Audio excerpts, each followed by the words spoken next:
ஒரு வீட்ல வந்து 2 அண்ணன் தம்பிங்க வந்து படிச்சுக்கிட்டு இருந்தாய்ங்க. அண்ணன் வந்து ஹாஸ்டல்லயும், தம்பி வந்து வீட்லேருந்து ஸ்கூல் போயிட்டு வந்துகிட்டு இருந்தான். அப்போ வந்து அண்ணன் வந்து ஹாஸ்டல்லேருந்து வரும்போது அந்த தாய் வந்து அந்த ஃபர்ஸ்ட்டு அந்த ஹாஸ்டல்ல இருக்கிற பிள்ளைய நல்லா கவனிக்கணும்னு கவனிச்சா.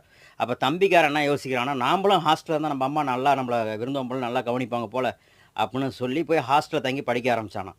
அப்ப அந்த ஹாஸ்டல்ல உள்ள நிலவரங்கள் அவனுக்கு தெரிஞ்சுதாம். அதேமாரி தான் வெளிநாட்ல வந்து வேலை செய்றவங்கள வந்து ஊருக்கு வந்தனா, அவங்க வந்து விழுந்து விழுந்து கவனிக்கிறதுக்கு காரணம் வந்து, இவங்க நல்லா சாப்பிட்டாங்களா, வச்சாங்களா, போனாங்களான்னே தெரியாது. அதனால இது வந்து பிரிவு வேறையா, அதனால நல்லா உபசரிப்பாங்க.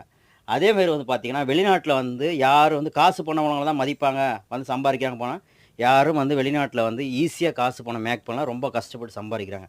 அந்த கஷ்டப்பட்டு சம்பாரிக்கும்போது உங்கள யாரும் வெளிநாட்டுக்கு வர வேணாம்லாம் சொல்ல கிடையாது.